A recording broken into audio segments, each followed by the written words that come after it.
Pada segmen ini direncanakan pembangunan tanggul sepanjang 14,99 km.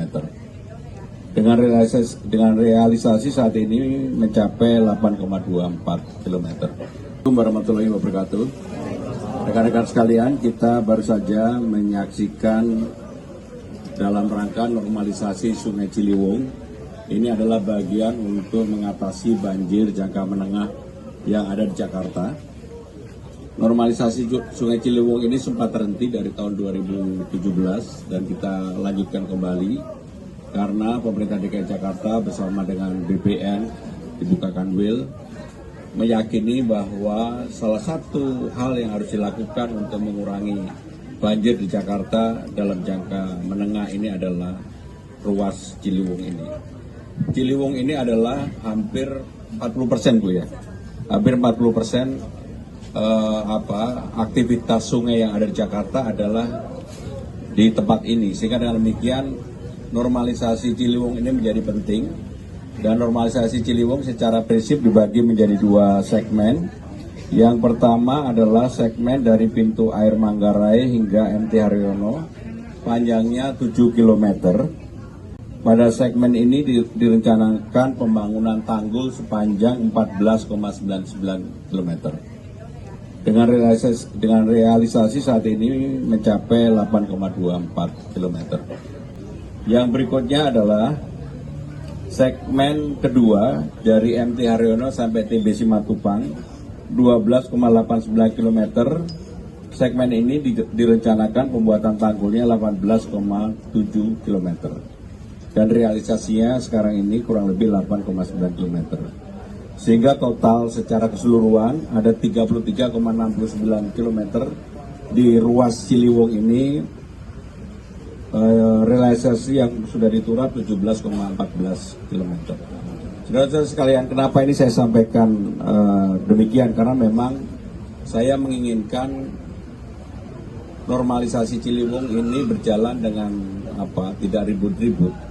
Dan teman-teman pasti tidak menyangka bahwa kami sudah melakukan pembebasan yang cukup masif di tempat ini, dan itu memang dilakukan secara adem ayem senyap lah, karena dalam koordinasi oleh Ibu Kanwil BPN bersama Kadis SDA dan juga Bapak Wali Kota dan teman-teman SDA yang ada di lapangan.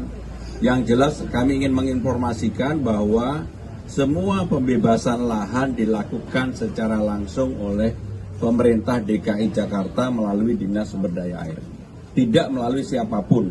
Kemudian dalam lapangannya tentunya BPN lah yang menentukan untuk itu. Maka kami berterima kasih kepada Ibu Kanwil BPN Jakarta ini dalam kerjasama yang baik. Mudah-mudahan normalisasi Ciliwung ini bisa dilakukan dengan baik dan lancar. Itu sebagai pengantar. Ibu ada yang mau disampaikan? Jadi untuk periode ini dari hasil BMKG kemungkinan besar bahwa curah hujan itu masih tinggi sampai dengan tanggal 1 Februari. Maka dengan demikian saya sudah memutuskan untuk PJJ maupun orang mau work from home itu sampai dengan 1 Februari. Dan kemudian yang juga penting adalah karena curah hujannya ini masih panjang dan juga harus dilakukan OMC, saya sudah memberikan persetujuan kalau diperlukan untuk OMC. Karena kemungkinan curah hujannya masih tinggi termasuk hari ini. Dan mohon maaf, hari ini dari tadi pagi jam 5 sebenarnya udah kita lakukan. Kalau enggak ini pasti curah hujannya lebih tinggi dari yang sekarang.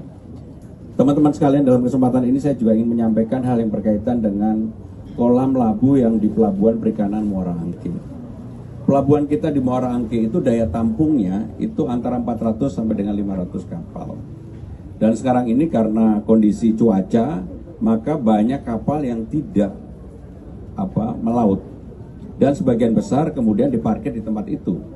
Hanya memang sekarang ini kapalnya dari yang kemudian diberikan persetujuan dari pusat melalui KKP itu ada 2.500 lebih.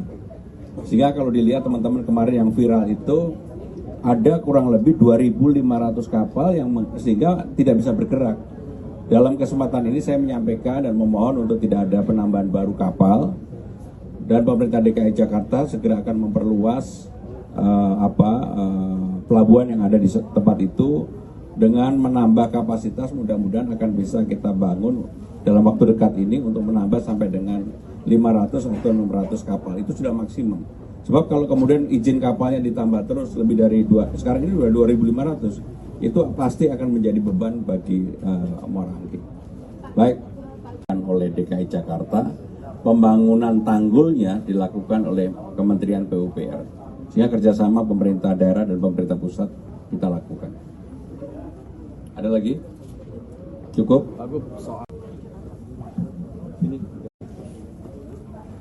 Jadi Ciliwung ini merupakan salah satu aliran dari 13 aliran sungai. Teman-teman ketahui kalau Jakarta dalam kondisi siaga, kemudian Katulampa dalam kondisi siaga, maka Ciliwung akan menjadi faktor penentu utama untuk mengatur 5 wilayah lainnya. Jadi kalau kita bisa mengendalikan Ciliwung, maka kita bisa menyelesaikan persoalan das Ciliwung sebesar 40% di das Ciliwung. Terima kasih Pak. Di 2 kecamatan Cawang maupun di 2 kelurahan ya, Cawang dan Cililitan, ini sudah hampir 100% bisa terlaksana Pak Gub, berkat kerjasama dari Wali Kota, Camat, Lurah, dan Dinas SDA beserta Ketua P2T, Kepala Kantor Tanahan Jakarta Timur, dan tim panitia P2T. Jadi ini kemajuan yang luar biasa untuk Jakarta Timur, sebagaimana yang disampaikan Pak Gub, kerjasama yang baik sehingga dalam proses pembebasannya ini terlaksana dengan baik tanpa ada gejolak. Barangkali itu. Baik, ganti rugi. Tetapi saya tadi juga diskusi dengan Bu Kadis SDA dan Bapak Wali Kota dan juga Kakanwil BPN. Kalau memang masyarakat mau memanfaatkan rumah susun yang dimiliki oleh atau dibangun oleh Pemda DKI Jakarta, kami persilahkan. Tentunya dengan persyaratan yang harus dipenuhi, bukan dipindahkan, tapi memang mereka harus membayar atau menyewa untuk itu. Sedangkan alhamdulillah sampai hari ini kami tidak menemukan sesuatu yang mengganggu di lapangan. Karena memang yang paling penting, saya sudah wanti-wanti, harus dilakukan oleh kita sendiri. Kalau yang seperti ini kan yang mau jadi middleman-nya kan banyak banget. Tapi ini semuanya kita lakukan sendiri, dan secara khusus saya terima kasih kepada BPN yang koordinasinya baik sekali.